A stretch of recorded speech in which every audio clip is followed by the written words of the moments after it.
So welcome to the show, Rebecca. Oh, it's lovely to be here. Thanks for having me on a Monday morning.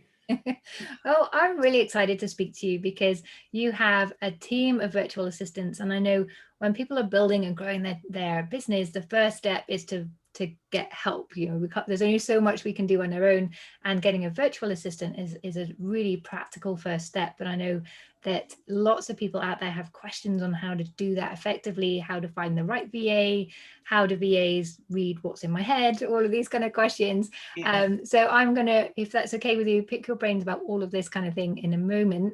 But I'd love it if you could tell us a little bit about how you got here in the first place, how you started your agency 10 years ago.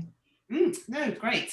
So I was a retail buyer in a pre-mummy life, as I describe it. So I worked for Superdrug and Sainsbury's and always loved branding, and especially loved providing new products to our customers. So that was always a really interesting part of the role I had. So I then had a career break, and then when my youngest daughter was starting school, I knew I was sort of ready for my next challenge, and possibly saw that very much as my sort of second career opportunity. Didn't actually want to go racing back up into London, go and work for a retailer again. So I did quite a lot of work, as I guess we all do when we're sort of looking at the next challenge, to sort of really work out what I wanted to do. And my mother had run a very flexible business. She ran a tutorial agency when I was growing up. So she was a good role model in the sense I could see how flexible working could sort of fit in amongst having my kids. So I did quite a lot of research, again, as we all do, and found the term virtual assistant, and then sort of thought around that idea as to how I could make that work for me, because I don't have an admin background. I knew that wouldn't be my huge strength, but I also knew that they had mileage in it, and the States were probably 10 years ahead of us, so I could see how they developed that concept. So did some research, went on a training sort of program, and then thought, actually, yes, I think I'm going to go for this. So set up the business, always having a vision, I guess, of what I wanted. I didn't want it to be built around me. And I think that's where a lot of people struggle in the early days, don't they? When you're having to name your business, it's sort of like, what do I call it? So Get Ahead came out of sort of a few glasses of wine with my husband, trying to sort of think of business names. And my surname Newenham is a bit of a mouthful, so I knew that I didn't want to do something like that. So actually having something that described what we enabled our clients to do was quite helpful. But I did always have that vision from the beginning that I didn't want to do the client work, but I knew I had to do the client work in order to work out exactly what the proposition was going to be about.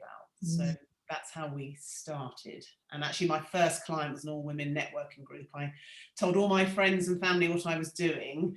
And I say that when I'm launching my new franchisees now, you need to go to the opening of a crisp packet and you need to tell everyone about the business that you're setting up. And actually that played into real advantage to me, because a really good school friend of mine then introduced me to a couple of people that she knew, and that's how we started building momentum. And it's lovely, isn't it? Because people really want to help you when you're starting out, and it's about being open and just telling people what you're doing makes a huge difference, I think, in launching and establishing your business.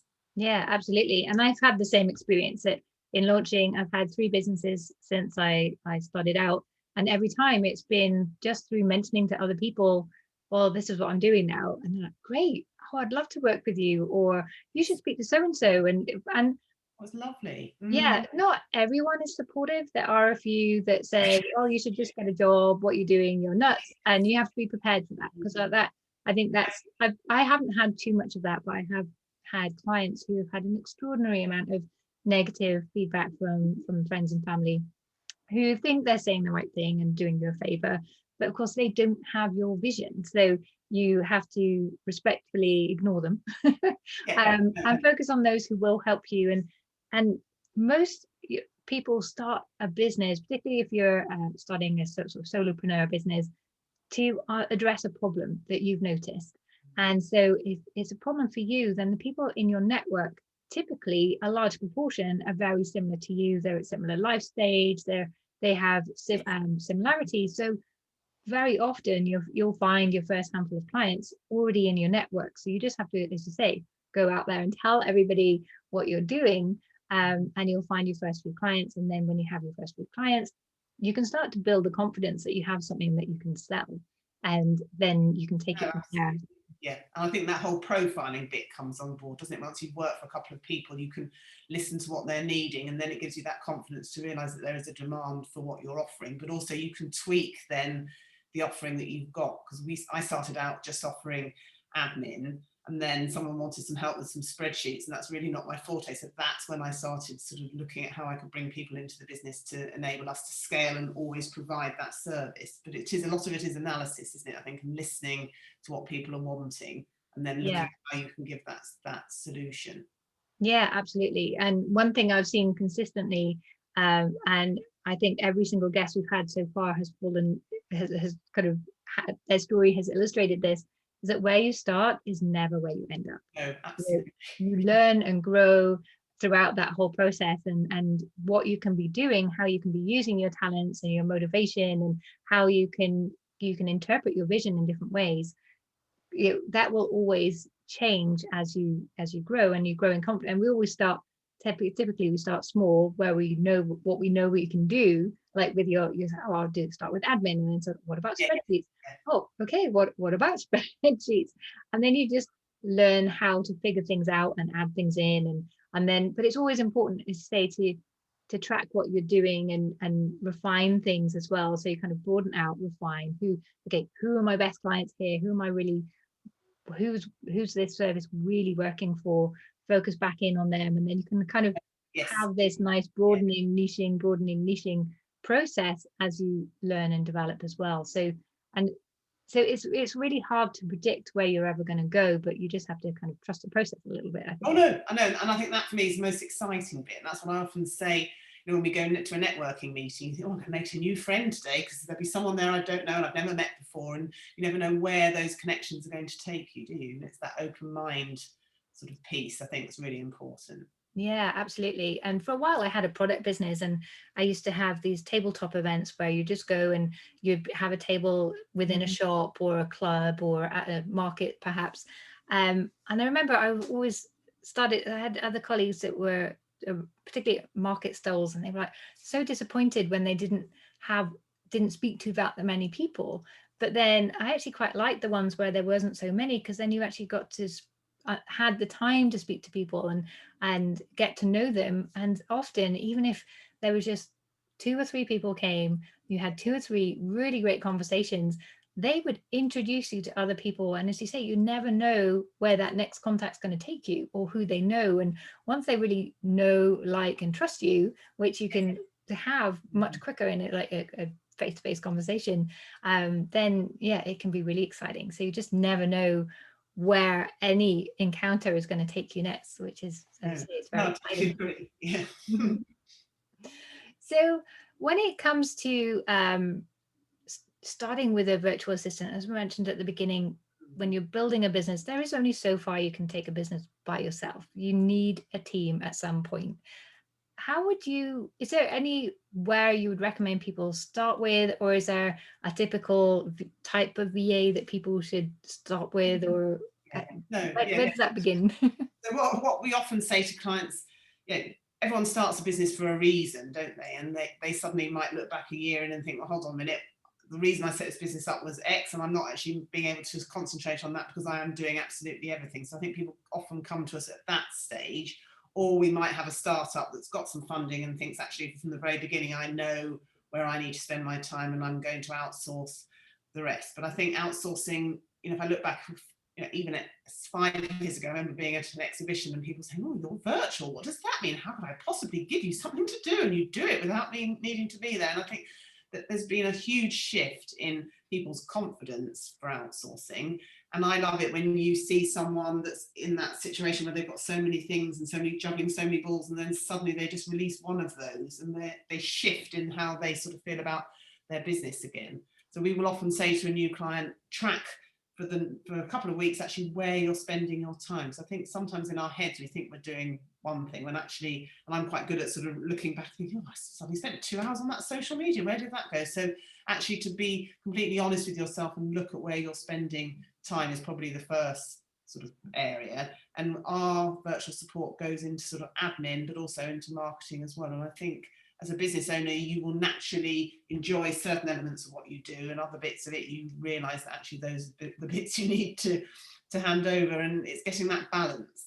But I think time tracking is certainly a place to start, to actually sort of realise where you're spending your time and actually trying to get back on track and think, well, actually your job is in finding the clients and perhaps doing your business development, and actually other bits of it really need to be handed over to the expert. And I think that's another thing. People say, well, how long are they going to take on a particular job? And actually, as a business owner, we all have control over our budgets and how long we give people things to do. So we will often say, we match our virtual assistants on skill set as well as personality, because that's another big thing, is making sure that you're working and getting support with somebody you get on with and that plays to your strengths as well. So that's a big thing to sort of think about. Just because the person says they can do the job you need them to do, you shouldn't feel obliged to necessarily work with that one person. It's making sure you feel like you've got that connection, because obviously you're handing over something, your business, your baby, that's really, really important for you, isn't it? So once you've got that match, it's then realizing that actually the virtual assistant is an expert in what they do it day in, day out, and it might be a job that takes you a long time, or a job that you feel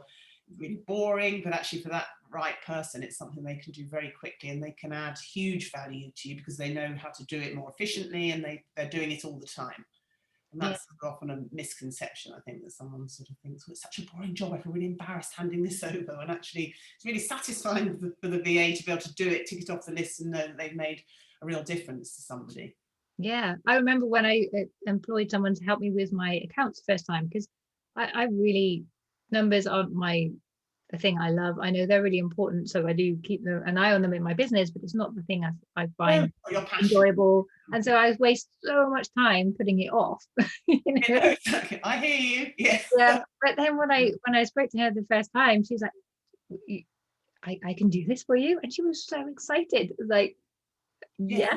As you say, because it's something you don't like, it doesn't mean that it's something that everybody hates doing. A lot of people out there love doing these things. So, and there's a lot of admin things that I see that I just find really tedious, that others just, they just love it. It makes their day. So no, exactly. No, quite. So that's a big thing. And I think, tracking your time. And also, it's that lovely feeling I see when we connect a virtual assistant with a client, and the magic happens then, and it's suddenly everyone's sort of bonded. And actually, as a business owner, it can be quite isolating when you're starting out on your own and you feel you're doing everything yourself, and then suddenly to have an assistant that you can use. And I think a big misconception is you have to use somebody with lots of hours every month, when actually, if I look at our business model, we charge even to the minute. So if someone only uses one of my VAs for an hour a month, it really doesn't matter, as long as they're getting the support that they need, and that can flex up and down. And I think that's a big thing to sort of bear in mind as well. It doesn't have to cost you an arm and a leg to get the right support. Yeah, I think that's a really important thing to keep in mind as well, isn't it? That this flexibility that a virtual assistant can bring, and maybe just to start with one person doing one task and build out that trust and understanding of the process, and then build it out from there.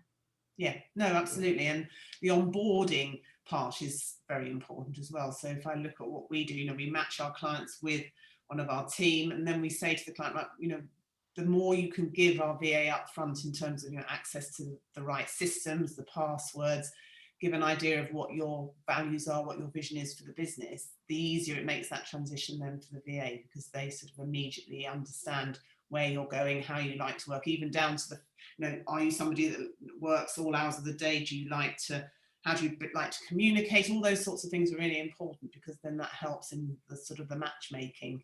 Because I think some people love working in the evening, don't they? And they might expect to get emails answered in the evening while other people are sort of up early. They don't want to get disturbed. So it's sort of being very open from the beginning makes a huge difference to your sort of VA journey then. Yeah, exactly.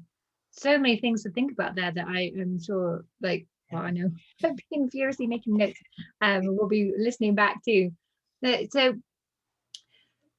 do people typically, obviously going to your agency, it helps because I assume you help people find that right fit for them.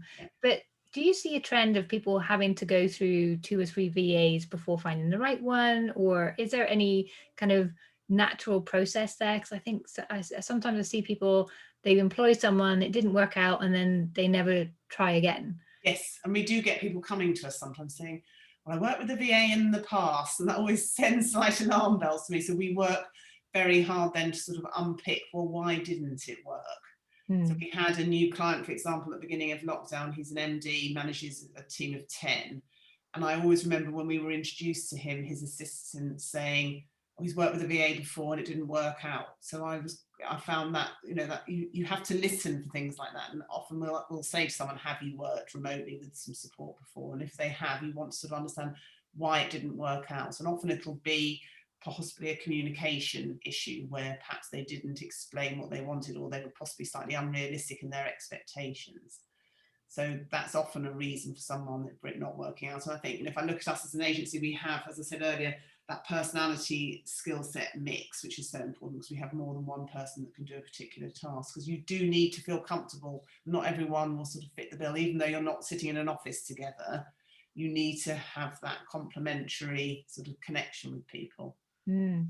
Yeah, exactly. I guess like a real team member, if you were going to you have employ to someone. Yeah, no, absolutely, because it has to be an important connection, but it's communication and being open and what your expectations are. So I've got a team member, for example, that generally will report in and say, well, I'm online from a certain time, because she said in the past she had access to a client and they sort of expected her to be answering emails within a minute of them sending them. And it's sort of things like that. It's all managing those expectations. And that's what we do a lot at the beginning, is say to a client, well, in an ideal world, what do you want from this relationship? And then we make sure we sort of utilize that brief then. So a lot of it is in the initial conversation, and also giving prospect clients examples of how we've helped people in the past is often quite useful then as well. So looking at case studies and how we've supported clients growing. And in answer to your question, some people have more than one of our team depending on the sort of skill set. And I have had some clients that say, actually, this connection with this VA isn't really working, and they can't always explain why. So then we naturally just say, right, that's fine. And often you find it sort of works both ways. Yeah, exactly. So are there any key things you've noticed that make or break a relationship? You've touched on a few things just there, like the communication, the onboarding, the expectations. So what are the key things you see that if you get these things right, then it goes much, much easier? Yes, so I don't want to sort of keep repeating myself, but the onboarding piece, so making sure that a client gives their VA as much information up front as they can, is really important. To say how long you want someone to spend on a task is also important. So I think I've noticed that. So a client might say, oh, it only takes me 10 minutes. Or they might only think it takes them 10 minutes, but sometimes things take longer. So we all often say to a new client, just allocate amount of time and ask your VA to say spend an hour or 2 hours and report back on progress then. And we have timesheets every week, which I find critical, so that when we invoice at the end of the month, the client doesn't say, well, how come that's 60 hours? I don't know where that time's gone. So it's in that sort of regular communication, but also involving your VA with other members of the team is often quite nice as well. So to be able to sort of introduce them and make them feel welcome is quite important. And often even basic things like give your VA an email address that comes as if they're working with you from your business makes that, all those perception pieces really important, I think. And then the VA feels that they're sort of part of the team, and then your external clients can see that it's not just you. So I think perception plays quite a big part in this, that as a business owner, you're growing a team, isn't that wonderful? And other people will sort of feed off that positivity as well. I like that idea of making your VA feel part of the team. And when I first started out and I was doing some freelance writing, I thought, well, maybe I could just write a newsletter for someone, and someone was looking for someone to write newsletters. So I was like, oh, great, I'll just start there. And things that grew and developed from there, because writing isn't necessarily my passion, but it's something that, given my communication background, that I did well. But there was one particular client, and they always invited me to their team meetings, and always like if they were giving a briefing to the whole team, they always included me in that. And it was the only client that did it. And it was just so nice. And it enabled me to fill in the gaps a little bit myself as well. So if they gave me a new brief, I was like, okay, in this meeting, you mentioned that, is this where this fits in? Do you want me to do this? And so I was able to then have a better quality of output as well for that particular team. So it was a team I enjoyed working with more. I was able to do my absolute best, whereas for others, you were always kind of guessing a little bit. Yes, second guessing, that's hard, isn't it? Yeah, sometimes. Yeah, so I like that you include that. That's a good idea. Yeah. So what about your own experiences of working with virtual staff? How or do you have any stories from within your business about that could give someone just starting out a bit of vision of where a virtual assistant could help them?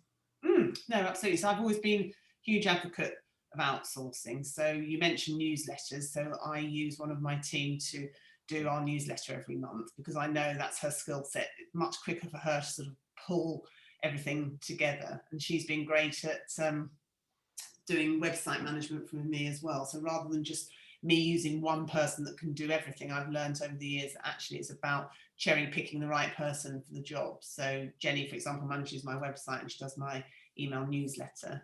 And then I have a VA that works with me, but she also supports my franchisees as well. So she becomes very involved in, and I look at where I've been spending my time. A lot of it was sort of diary management and things like that. So sorting out meetings and going to and throwing over that. So Lucy does a lot of that, but she also provides, we use OneDrive and SharePoint for a lot of sharing documents. So she's been very good at sort of saying, well, I suggest we do it in this way. And I think that's a really big thing when you're outsourcing. It's about listening to what your virtual assistants can recommend, because obviously they're so used to using so many different software. Why should I? And I'm a bit of a magpie. I see something, I think you should be using that. She'll say, no, we don't need that in our life. You know, it's about streamlining things, but it's the technical things for me and those different systems that I've heard about, and I need to have a working knowledge of them. So when we're recommending them to clients, but actually we will use them internally to actually make sure that they're fit for purpose, and then we can talk sort of authentically then about how they work. But like you, bookkeeping was a big thing for me. That was something I let go of very early on because I just realized that it wasn't my sweet spot, and also it would just hang over me. And then of course, you know, being VAT registered, you need to make sure all those deadlines are being met. So yeah, I've always been a good outsourcer of that. And telephone answering as well. I remember a client saying, I'd like a VA that will answer all my calls. And I remember thinking, how am I going to find someone that can be live and doing, you know, sitting, hanging around waiting to answer someone's phone call? So we have a telephone answering team based in Glasgow that take all our calls, and we then do that as a service. And that was a huge thing, lovely thing for me, because I realized I didn't have to always be answering my phone. I could actually manage my diary better and respond to people under my own steam rather than being too reactive. It sounds like, so is there any task that doesn't suit a virtual assistant? It sounds like pretty much anything can be outsourced. Yeah, no, it can. I always find that hard when someone says, well, what can't you do? And so actually, we sort of describe it as anything that a business owner needs, we can find the right support for. So I've got one client, for example, he speaks when he can internationally. We've done his logos, website, we do his email newsletter, we've proofread some of his books, and he always knows he can come back to me and say, right, remember he had a problem with his laptop and I managed to find him someone for that. So he's a prime example of someone that really utilises every aspect of what we can offer. So yeah, we like the fact that he gets that, and he could equally afford to have people on payroll, but he's sort of understood that that flexible model is the way to go. So Yeah. we're certainly seeing that as a shift, especially since the pandemic. People are really understanding, you know, what it's like to be home based, and actually suddenly it opens up all those levels of support, doesn't it? And however much we find Zoom and Teams meetings frustrating, it enables us to have that flexibility. And people, I think, are more appreciative of that, aren't they? The work-life balance and how they can get things done in a more sort of non-traditional way. Yeah, absolutely. And yeah, I think it's been quite a revelation discovering just how much you can do remotely and how you can communicate differently. Of course, the one thing that is missing, and I think a lot of people are missing most, is that sense of community. So we need to look at different ways of developing that, of course. But in work-wise, getting things done, I think there's been some quite surprising research about how proving that people actually become more productive when they're working from home, and they have a bit more scope to freedom to decide, okay, when they're going to manage their time in different ways according to their family demands, their work demands, and get everything done. And we can do that. No, exactly. It gives you that confidence, doesn't it? Yeah, and I think now is a great time for solopreneurs, especially, or small businesses, to reach out to virtual assistants when you do perhaps have the kids at home and you want to spend a bit more time with them, it's a great catalyst to outsource a couple more of those tasks that you're not really that bothered about, or I'd say aren't perhaps your strength, and so it takes you longer than it need to outsource those. And it's such an amazing feeling, isn't it, when you just come down and think, oh, well, these things have been done magically. I know, how did that happen? Oh, it's a lovely feeling. I know, and you can get it out of your head, can't you, and then really focus on the things that only you can do and that you get your energy from. And I think that's a big thing for me. It's like, why do we set these businesses up?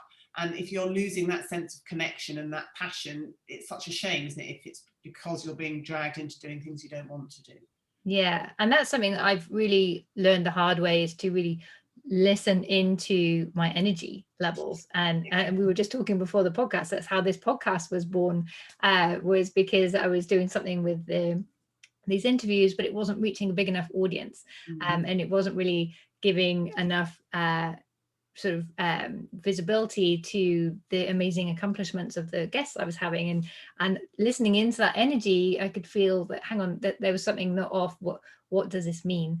And it's something in my first business, when I was doing the communication consulting and writing, I wasn't listening into that energy enough, because the writing side, as I said, it really wasn't my passion, but it was something I was good at. So I was getting the work. I was getting more than enough work, and people were paying me really well. So you kind of think, oh, well, that's good. Then I've got clients and they're paying. It must mean it's right. But of course, it wasn't, because it wasn't giving me that energy. It was just leaving me feeling quite depleted at the end. And that was just frustrating. So the more we listen into that energy, give away the tasks that take away from that, and really build up the energy that we do have, means that we can really achieve some amazing things for our business and our clients, which is what we deserve to do, I think. Oh, totally. Yeah, absolutely. You've shared so much incredible value. It's been really, really useful speaking to you. Thank you so much. Before we sign off, is there any tips from your own experience that you would like to pass on to other women who are out there building their businesses? Yeah, I think that whole sort of keep your eye on the prize. And I remember my mum always saying that, the right things come your way, and not to get disheartened. I've worked with a number of coaches, business coaches, over the years. So I would highly recommend anyone that possibly hasn't had any coaching, do look at that. It doesn't have to cost a fortune, and there are some really interesting ways of getting it. But just having someone else that wasn't my husband, wasn't internally within the business, has made a huge difference. So I would definitely recommend looking at that. And with my current coach, we do a 90-day plan, and that's an amazing way of, one is my personal goal and two are business goals.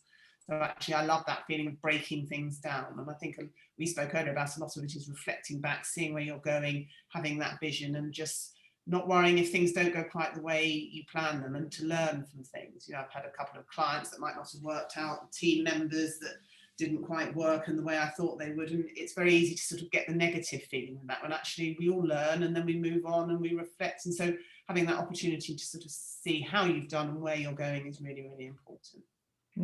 Amazing advice. And of course, being a business coach, I love your business coach tip.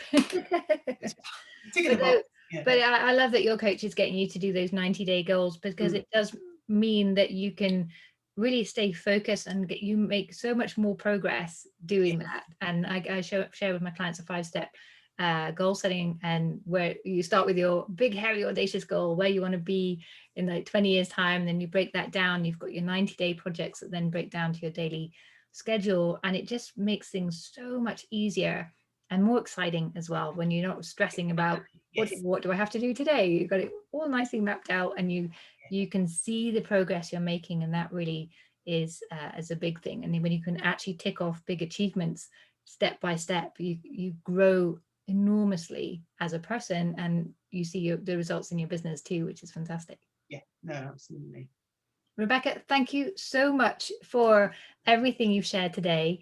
If people want to find you, I'm going to put your links in the show notes down below, but if they're listening to this podcast on the go, how can they find you? Yeah, you just search for my name, so Rebecca Newenham, and it's Get Ahead is the business name. So we're out there on lots of the social media platforms. So I'm always up for a one-to-one on LinkedIn. So yeah, I'd love to connect with anyone that feels it's appropriate. Fantastic. Great. Thanks again, Rebecca, and I wish you a great day. Thank you very much.